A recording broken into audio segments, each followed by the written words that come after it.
एक वकील के तौर पे ऐसे केस किए हैं जिसमें लड़की ने आरोप लगाया लड़के पे, ये मुझे ताड़ रहा था। उसने लड़की ने उस लड़के पे मुकदमा दर्ज करवा दिया। तो ये ताड़ने का मतलब अगर शिक्षा देना है, जो उन्होंने अभी अर्थ बदला है कि ताड़ने का मतलब तो शिक्षा देना होता है, और कोई कह रहा है ताड़ने का मतलब देखना होता है। मुझे लगता है कि ऐसे लोगों को अपनी बुद्धि दुरुस्त करनी चाहिए। अभी भी समय है, उनको रास्ते पे आ जाना चाहिए। धमकी वमकी देना बंद करें। और हम स्वामी प्रसाद मौर्य जी के साथ, चंद्रशेखर यादव जी के साथ मजबूती के साथ खड़े हैं। कोई बात नहीं, अपना कोई डर नहीं है। ऐसे लोगों से डरेंगे तो देश कमजोर हो जाएगा, फिर देश फिर से गुलाम हो जाएगा।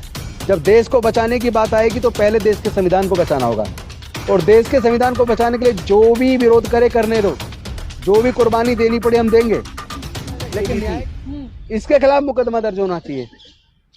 उनके चैनल पे उन्होंने स्वामी प्रसाद मौर्य जी को आने के लिए प्रेशराइज किया, और वो गुंडे लोग औजार लेके, फरसा लेके, तलवार लेके आ रहे हैं मारने के लिए।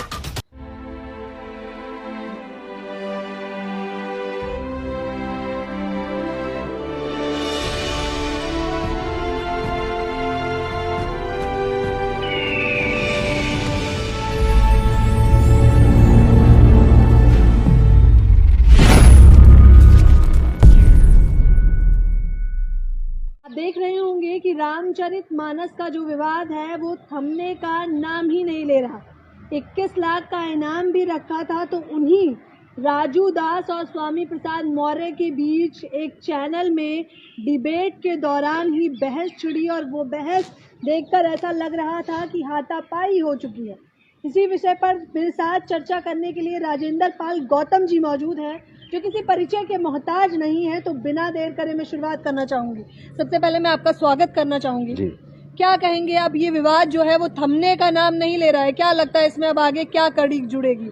वैसे तो इसमें कोई विवाद होना नहीं चाहिए, क्योंकि जिन ग्रंथों के अंदर देश की महिलाओं के खिलाफ, देश में अनुसूचित जाति, जनजाति, पिछड़ा वर्ग, जिनको शूद्र बोलते हैं, उसके खिलाफ जिन ग्रंथों में लिखा हुआ है, उन ग्रंथों का तो बायकॉट होना जरूरी है, लाजमी है।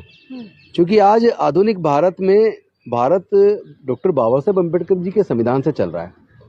आज भारत में प्रजातंत्र है, राजतंत्र नहीं है। और आज के समय में कम से कम ऐसी बातें जो महिला विरोधी हो, जो दलित विरोधी हो, ऐसी बातों का बिल्कुल बायकॉट सभी को करना चाहिए। केवल दलित, पिछड़े, आदिवासी क्यों विरोध करें? केवल महिलाएं क्यों विरोध करें? समझदार नहीं है ना कि आपको अर्थ समझ आ जाए। ताड़ना का मतलब देखना था, और आप ढोल गवार शूद्र पशुनारी सकल ताड़ना के अधिकारी का मतलब ही कुछ और निकाल रहे हैं। देखिए, हमने एक वकील के तौर पे ऐसे केस किए हैं जिसमें लड़की ने आरोप लगाया लड़के पे, ये मुझे ताड़ रहा था। उसने, लड़की ने उस लड़के पे मुकदमा दर्ज करवा दिया।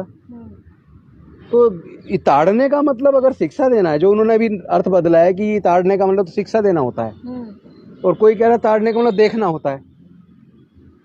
मुझे लगता है कि ऐसे लोगों को अपनी बुद्धि दुरुस्त करनी चाहिए। अगर ताड़ने का मतलब शिक्षा है तो वो शूद्र के स्थान पर ब्राह्मण लिख ले, है ना? तो ये अर्थ का कुतर्क कर रहे हैं, गलत बात को गलत कहने की बजाय। आपको क्या लग रहा है कि क्या अर्थ है उसका, क्या समझाना चाहते हैं आप जनता को? मैं एक ही बात समझाना चाहता हूँ, कोई भी बात जो मानवता के विरोध में हो, जो इंसानियत के विरोध में हो, जो महिला विरोधी हो, ऐसी सब बातों का विरोध देश के सभी लोगों को करना चाहिए, चाहे कोई किसी भी धर्म को मानने वाले हों। जब जब लोग ऐसी गलत बातों के समर्थन में उतरेंगे, तब तब ये वैचारिक युद्ध तो होना ही है। आस्था को ठेस पहुंचा दिए हैं, ऐसा बोल के देखा नहीं? 21 लाख जीभ काटने वाले को 21 लाख, गर्दन काटने वाले को 500। ये कौन है जो सुपारी दे रहे हैं? इन गुंडों को तो सबक सिखाना पड़ेगा। इन गुंडों को देश के लोग सबक सिखाएंगे। ये साधु का वस्त्र पहन के, बेसिकली ये क्रिमिनल्स हैं, धर्म के ठेकेदार हैं वो। ये हैं कौन? इनको ठेका लेने का कौन अधिकार दे रहा है? ऐसे लोगों को तो समझ आ जाना चाहिए कि ज्यादा दिन तक अब इनकी गुंडागर्दी चलने वाली नहीं है। देश के लोग मानवता पसंद है, इंसानियत पसंद है, न्याय चाहते हैं, बराबरी चाहते हैं। देश के लोग ऐसे किसी भी ग्रंथ को या ऐसी किसी भी बात को स्वीकार करने के लिए तैयार नहीं है। और जो लोग मेरी गर्दन काटने पर इनाम रख रहे थे, स्वामी प्रसाद मौर्य जी की गर्दन काटने पर इनाम रख रहे थे, चंद्रशेखर यादव जी की जीवा काटने पर इनाम रख रहे थे, ऐसे लोगों को अब समझ आ जाना चाहिए कि अब देश, भारत का जो शासन है वो भारत के संविधान से चल रहा है। ऐसे लोगों को, इसका मतलब कानून का कोई डर नहीं है, वो लोग देश के संविधान को नहीं मानते, तो ऐसे लोगों को देश के लोग सबक सिखाएंगे। अभी भी समय है, उनको रास्ते पे आ जाना चाहिए, धमकी वमकी देना बंद करें। और हम स्वामी प्रसाद मौर्य जी के साथ, चंद्रशेखर यादव जी के साथ मजबूती के साथ खड़े हैं। तो कोई बात नहीं, अपना कोई डर नहीं है। ऐसे लोगों से डरेंगे तो देश कमजोर हो जाएगा, फिर देश फिर से गुलाम हो जाएगा।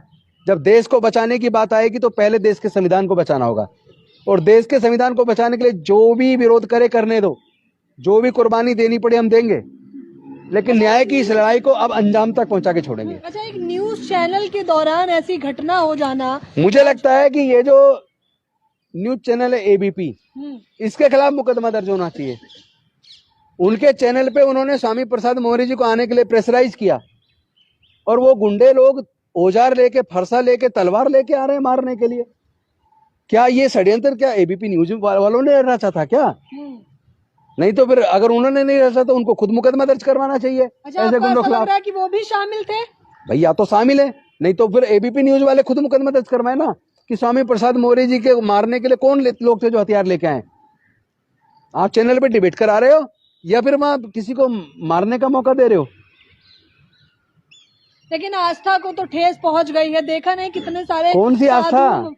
हमारे लोगों की रोज मूंछ रखने पे हत्या हो रही है, गड़ा छूने पे हत्या हो रही है, मंदिर प्रवेश करने पे हत्या हो रही है। तुम्हारी आस्था हमारी आस्था की वो इज्जत नहीं है क्या? तुम्हारे तो गाय, किसी पर आरोप लगा कि इसने गाय को मारा, इसी पे लोग उसको जान से मार देते हैं। और यहाँ हमारे लोगों की हत्या हो जाती है तो भी कोई साथ में खड़ा नहीं होता, न्याय की भी लड़ाई में साथ नहीं आता कोई। तो ये नहीं चलेगा ज्यादा दिन तक। 21वीं शताब्दी में ऐसा कुछ नहीं होता जैसा आप बता रहे हैं, वो तो जो बीत गई सो बात गई। कौन कह रहा है? हाँ? कौन कह रहा है? आए दिन कहते रहते मोदी बीत गई सो बात गई होती तो फिर ये अयोध्या में क्या हो रहा है? किस लिए फिर बाबरी मस्जिद को तोड़ के राम मंदिर बनवाया गया? अगर बीत गई बात गई करोगे तो फिर तो पुरानी सब चीज को छोड़ो, आगे बढ़ो, देश को आगे बढ़ाओ। देश में प्रेम चाहिए, अमन चाहिए, शांति चाहिए, भाईचारा चाहिए। देश में लोगों के अंदर कानून का डर होना चाहिए, कानून के प्रति इज्जत होनी चाहिए, तो देश बचेगा। लेकिन ऐसे लोग देशद्रोही हैं, ये देश को फिर से गुलाम बनाना चाहते हैं, ये लेकिन हम होने नहीं देंगे। अच्छा, मोदी जी पे क्या लग रहा है कि सबका साथ सबका विकास कितना सही ट्रैक पे चल रहा है? सबका साथ लो और अपने दोस्तों का विकास करो।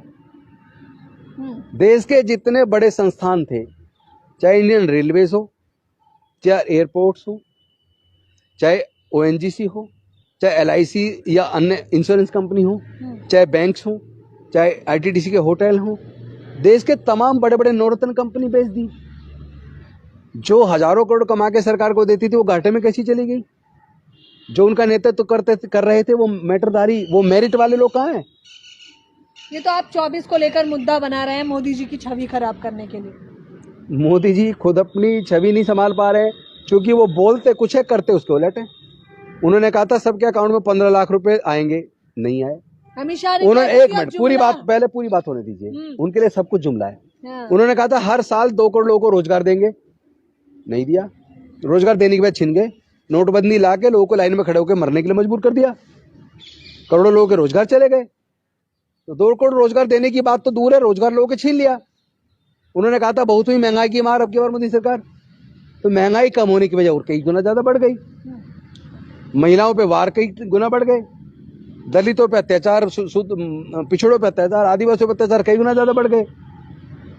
तो आज सुरक्षित भारत में है कौन? भारत को खतरे में डाल दिया। भारत में कुकुर मुत्ते की तरह साधु का वेश पहन के लोग धमकी दे रहे हैं खुलेआम।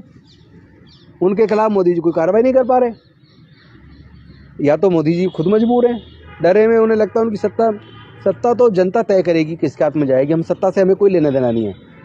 हम चाहते हैं बहुजनों की हकमारी खत्म होनी चाहिए, जातिगत जनगणना होनी चाहिए, और ऐसे तमाम ग्रंथों का बहिष्कार होना चाहिए जो महिला विरोधी हो, जो शूद्र विरोधी हो, जो इंसानियत विरोधी हो। कह रहे हैं आरक्षण मांग मांग के तू कुएं जितनी खाई खोद दी है, और जितना मिलता जा रहा है उतना ही कम है। आरक्षण मांग कर खाई खोद दी? हाँ।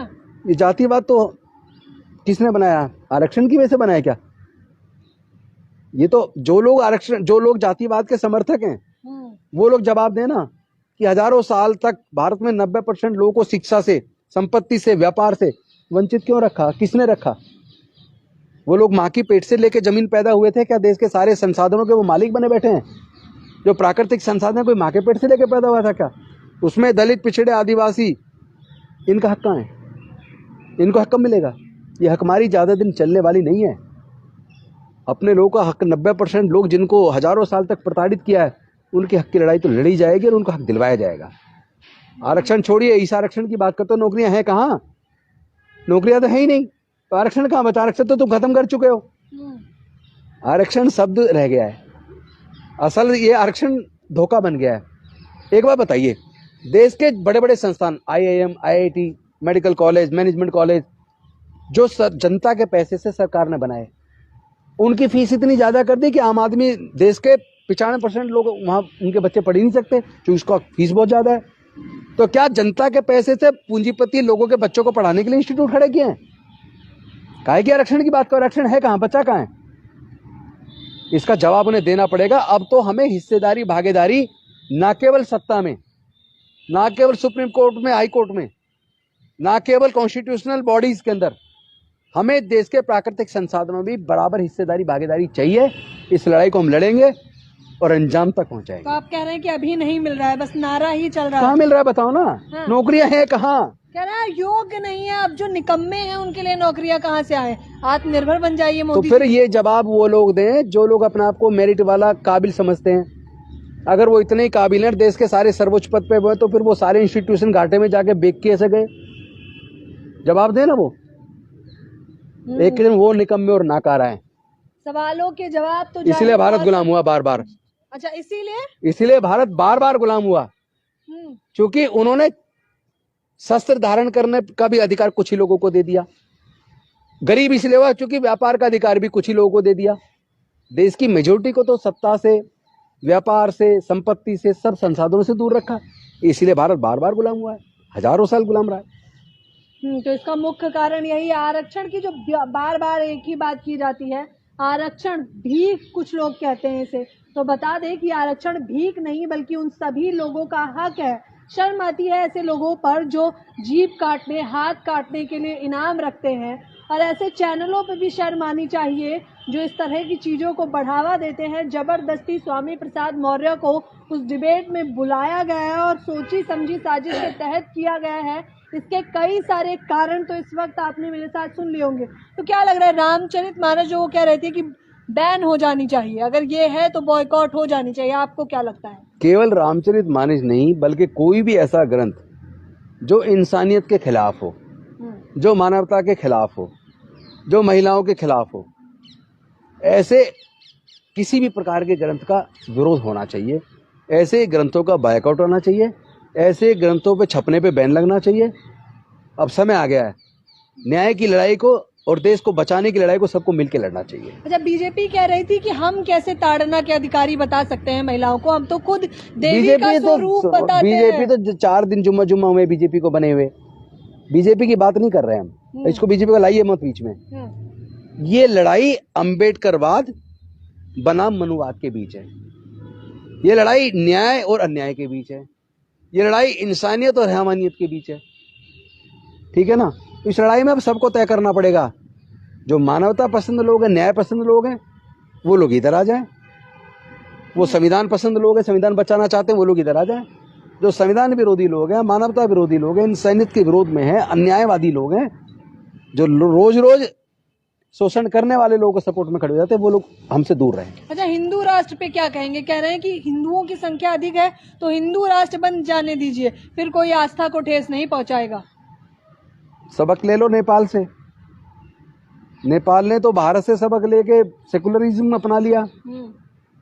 और दूसरी बात, हिंदू राष्ट्र का मतलब क्या? ये मनुस्मृति से शासन चले तो मनुस्मृति का शासन चलेगा देश में। महिलाएं फिर से गुलाम, आदिवासी फिर से गुलाम, और शूद्र फिर से गुलाम, पिछड़े वर्ग के लोग फिर से गुलाम। फिर से देश में केवल 10% लोगों के हाथ में ही सारी ताकत। तो ऐसा शासन हमें नहीं चाहिए भाई। आपको मुबारक। आप लोग देश को तोड़ना चाहते हैं, देश को फिर से गुलाम बनाना चाहते हैं, तो ये तो चलेगा नहीं, हमें अच्छा, आप स्वीकार नहीं है। पहचान कैसे करते हैं कि ये मनुवादी है? क्योंकि जो जनता जो देख लोग गलत बात को सपोर्ट करें, हाँ, जो लोग इंसानियत के विरोध में बातें करें, जो लोग संविधान के विरोध में बातें करें, जो लोग महिला विरोधी हों, जो लोग अन्याय को समर्थन देते हों, जो लोग उत्पीड़न करने वालों के फेवर में महापंचायतें करते हों, तो वो तो पता पहले लग जाता है कि ये विरोधी लोग हैं।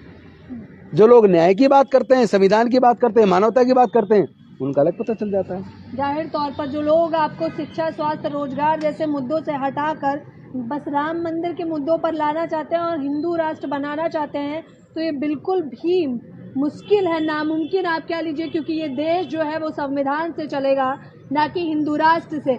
आपने देखा कितनी बेबाकी से इन्होंने मेरे साथ बातचीत करी और अपनी बात हम सभी के समक्ष रखी।